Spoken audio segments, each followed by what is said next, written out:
Assalamualaikum warahmatullahi wabarakatuh.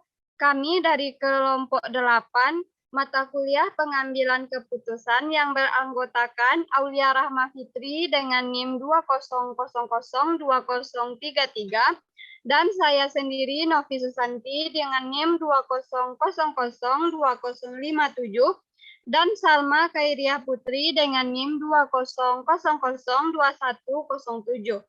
Pada kesempatan ini, kami akan membahas salah satu materi dari pengambilan keputusan, yaitu mengenai partisipasi dalam membuat keputusan, yang mana dosen pengampu dari mata kuliah pengambilan keputusan ini ialah Profesor Dr. Nurhizah Gistituati, MED, EDD, dan Bapak HD Afriansa, SPD, MPD. Baiklah, langsung saja kita lanjut kepada pembacaan materi. Materi yang pertama akan saya bacakan sendiri. Yang pertama yaitu pengertian partisipasi dalam pembuatan keputusan. Partisipasi berasal dari bahasa Inggris yaitu participate yang artinya mengikut sertakan, ikut mengambil bagian. Pengertian yang sederhana tentang partisipasi dikemukakan oleh Fazli Dejalal dan Dedi Supriyadi tahun 2001, di mana partisipasi dapat juga berarti bahwa pembuat keputusan menyarankan kelompok ataupun masyarakat ikut terlibat dalam bentuk penyampaian saran dan pendapat, barang, keterampilan, maupun bahan dan jasa.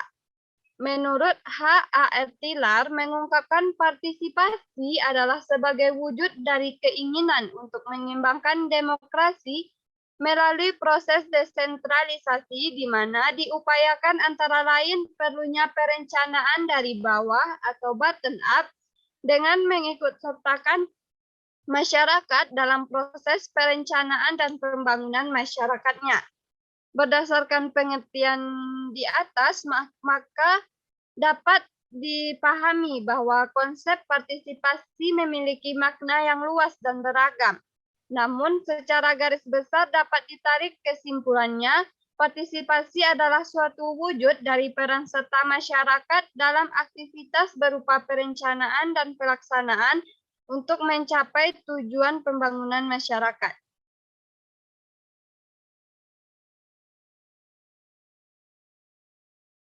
Materi selanjutnya ialah macam-macam partisipasi.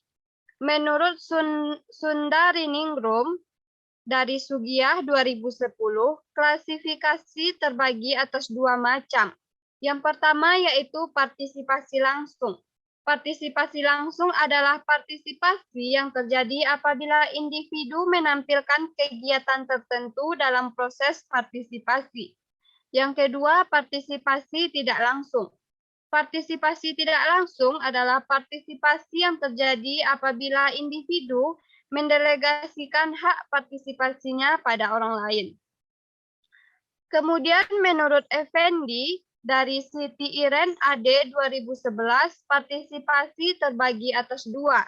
Yang pertama yaitu partisipasi vertikal, yang mana partisipasi vertikal ini terjadi dalam bentuk kondisi tertentu masyarakat terlibat atau mengambil bagian dalam suatu program pihak lain dalam hubungan di mana masyarakat berada sebagai status bawahan, pengikut, ataupun klien.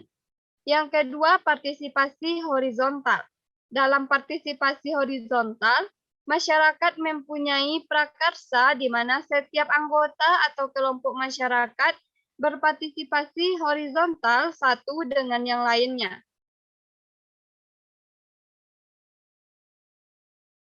Kemudian selanjutnya menurut Basrowi yang dikutip dari Siti Iren Astuti D tahun 2011, partisipasi masyarakat dilihat dari bentuknya dapat dibedakan menjadi dua.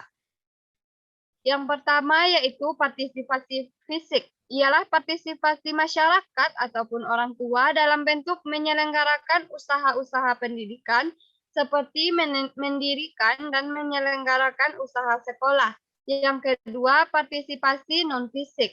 Partisipasi keikutsertaan masyarakat dalam menentukan arah dan pendidikan nasional dan meratanya animo masyarakat untuk menuntut ilmu pengetahuan melalui pendidikan sehingga pemerintah tidak ada kesulitan mengarahkan rakyat untuk bersekolah. Baiklah, sekian pembacaan materi dari saya. Materi selanjutnya akan dibacakan oleh Salma Khairiah Putri. Kepada Salma Khairiah Putri, disilakan.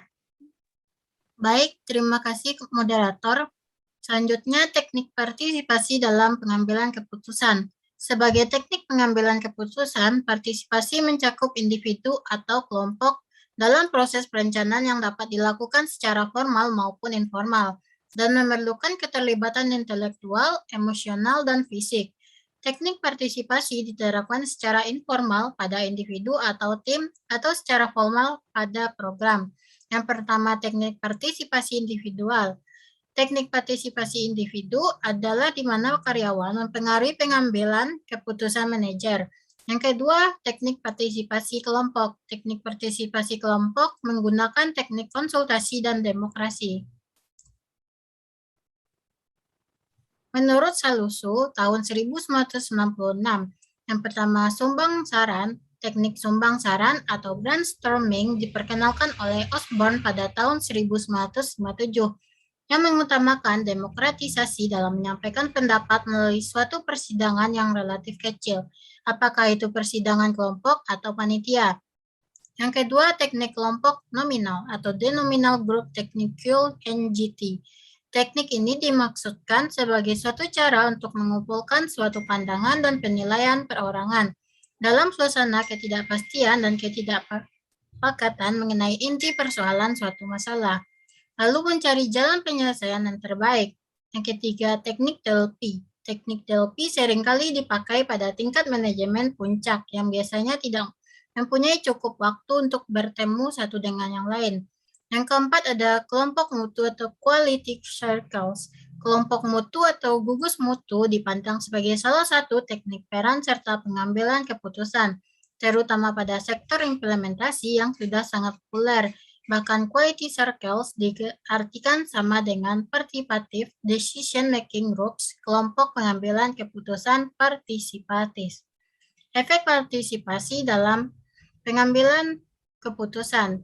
Efek partisipasi terbagi menjadi 3, yaitu sikap, pemikiran, dan perilaku. Yang pertama, efek sikap yang paling luas dipelajari dari partisipasi adalah kepuasan kerja. Efek pikiran yang diusulkan untuk PDM termasuk peningkatan penggunaan informasi dari berbagai anggota organisasi dan pemahaman karyawan yang lebih besar tentang keputusan dan organisasi secara keseluruhan.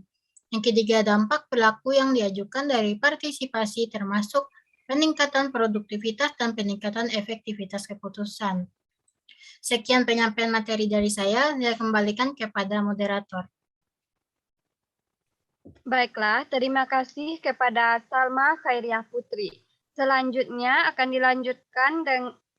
dilanjutkan oleh Aulia Rahma Fitri. Kepada Aulia Rahma Fitri, disilahkan. Terima kasih kepada moderator, yaitu selanjutnya manfaat partisipasi. Menurut Pariatra Westra, dalam Widi Astuti 2008, manfaat partisipasi adalah yang pertama lebih mengemukakan diperolehnya keputusan yang benar. Yang kedua dapat digunakan kemampuan berpikir kreatif dari para anggotanya. Yang ketiga dapat mengendalikan nilai-nilai martabat manusia, motivasi serta membangun kepentingan bersama. Yang keempat, lebih mendorong orang untuk bertanggung jawab. 5. Lebih memungkinkan untuk mengikuti perubahan.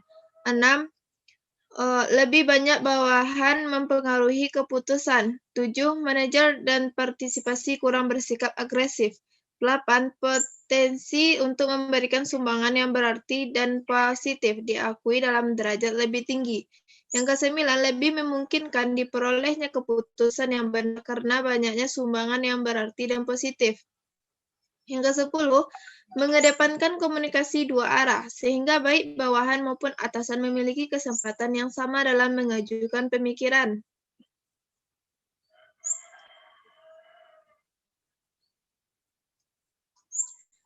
11. Mendorong kemampuan berpikir kreatif demi kepentingan bersama. 12. Melatih untuk bertanggung jawab, serta mendorong untuk membangun kepentingan bersama. Dan terakhir, memungkinkan untuk mengikuti setiap perubahan yang terjadi.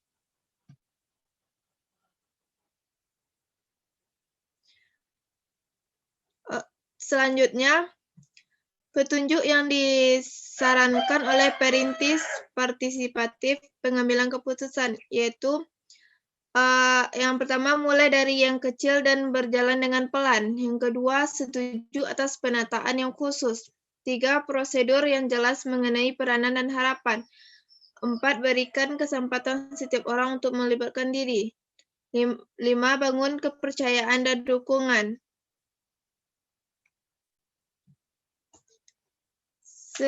Sekian materi yang saya sampaikan, saya kembalikan kepada moderator.